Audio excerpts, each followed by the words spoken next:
It's an amazing career. There are so many opportunities. Our VR is not just the point and shoot kind. I am actually going to be working. How are you?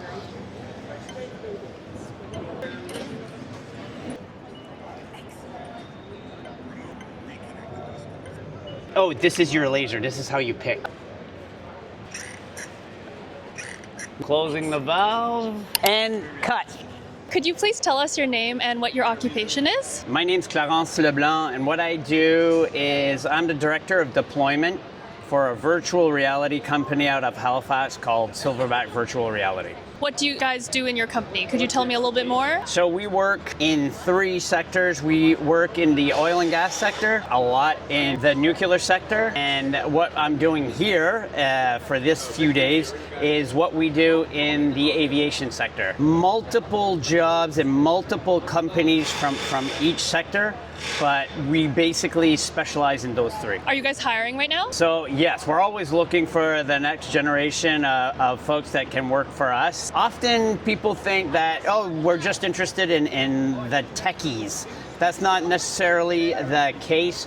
We really appreciate someone who understands art and how to draw. So actually perfecting how to draw, you can always learn how to run a computer. Learning how to draw it's challenging, and sometimes people say you either have it or you don't. But we're really looking for those unicorns that can do both. The folks that we hire generally come out of a 2-year college program. There's one in New Brunswick at Miramichi College that really has provided us with some top-notch folks that come out. They're good.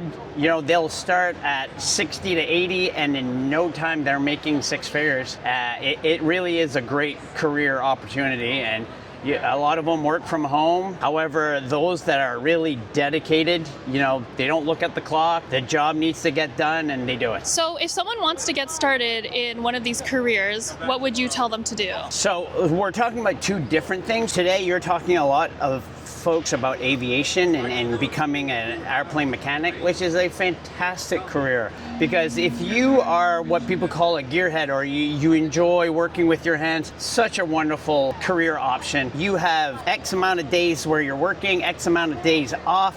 You know, let's say that same person works in a garage that you grew up in, and you thought, oh, I'm going to be a mechanic. That's 6 days a week, 7 in the morning till 6 at night. It's a lot of work. If you're an airplane mechanic, you got 3 days on, you got 2 days off, 3 days on, 3 days off. It's an amazing career, and you can live basically anywhere in North America. It's a good option. Now, if you work for us, we are looking, like I mentioned, the unicorns, the people that have spatial awareness, the people that can basically draw and also understand the technology. And of course, what you guys need to be concerned about is, will AI replace some of these? You know, I don't know how much future there is in 3D modeling, you know, for example, because you know, ChatGPT is going to come up in the next one and it's all going to be there. So that's tough on that front. But for folks that are technology, that are friendly, the storytelling components of video games or what we do in virtual reality is that human element that I think will always be valuable. That's a great point that you touched on, because AI is definitely something that a lot of younger people are worried about, considering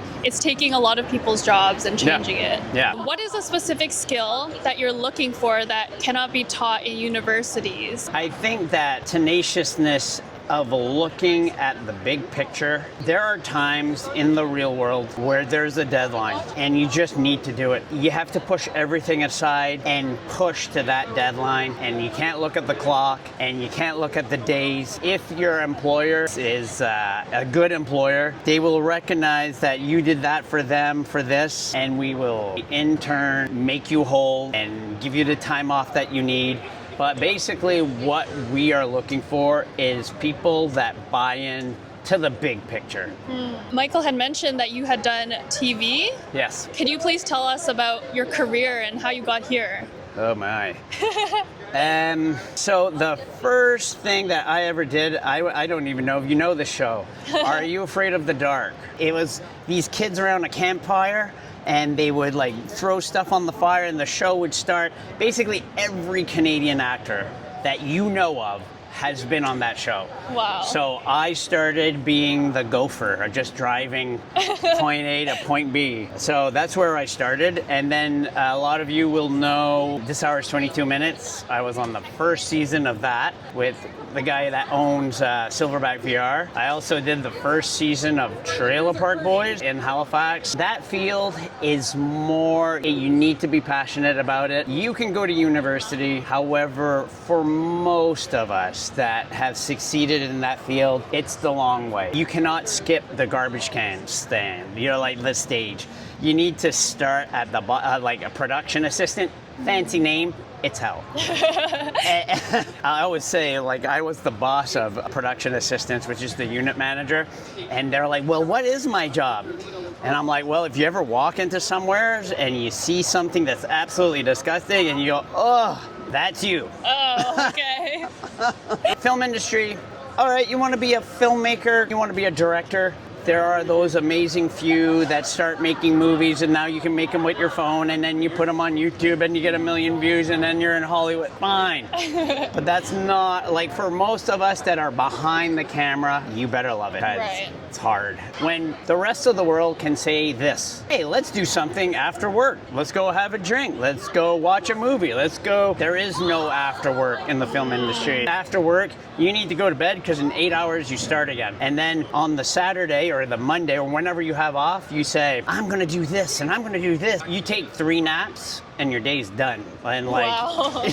So that's why it's really hard to find a partner that's not in the film industry, because it's like running off and joining the circus. So then how did you end up here? Eesh. All right. So I did run off and join the circus and paid my dues for 20 years. Then I did end up having my own TV show on TSN in French, and I did biographies of retired NHL hockey players. So I had a great 10 years of producing and writing and directing that show. It was amazing on multiple levels. At the same time, my childhood friend, when we first started working together, Willie Stevenson, he had his VR company, and I sold movies and television as well. So selling movies and television is selling a concept. You're not selling something you can touch. And usually you sell it before it's even made. So you're selling the story, and you're selling, we can do this. Virtual reality is much like that. You're selling a concept. You're selling something that is not solid, you can't touch it. You've got to sell the idea.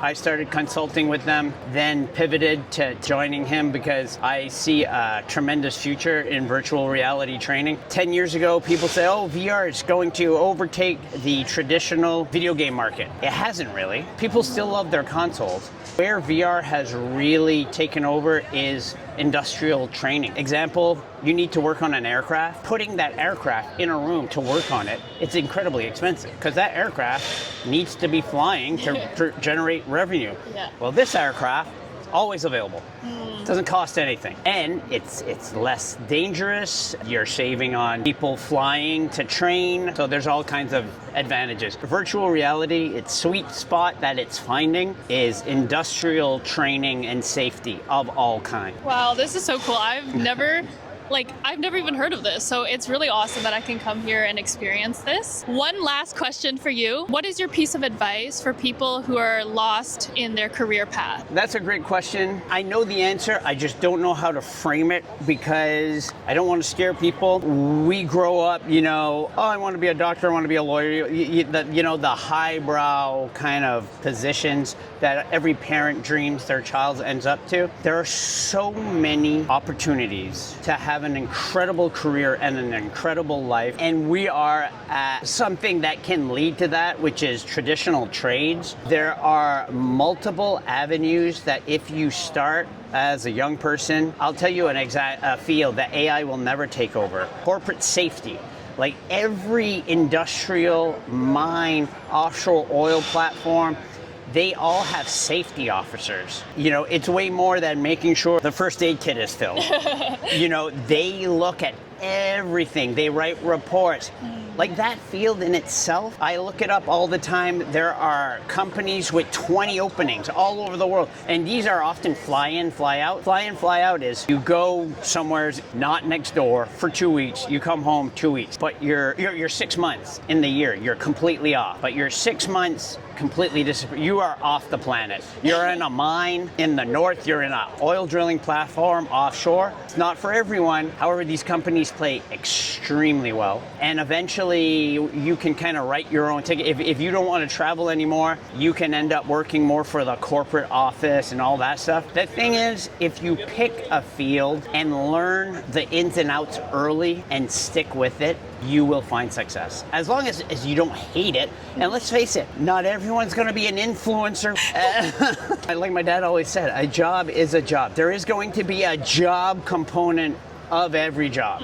It's not sunshine and rainbows all the time. There is going to be a component where you need to pull up your pants and go to work and do all that, and it is just, it's a fact of life. Basically, to propel yourself forward, you press, there's going to be like a rainbow that comes out. When you release it, you teleport to there. So I need to make an oil change. Learn the steps. So this kind of guides me. How are you? Hey, you can fly that way.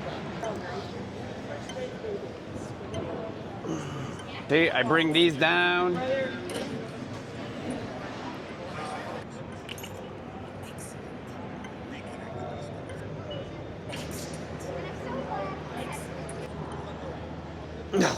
Sorry I took a old balding man to be your avatar, but take a look at your hands. You want to pick that up. There's a can where it's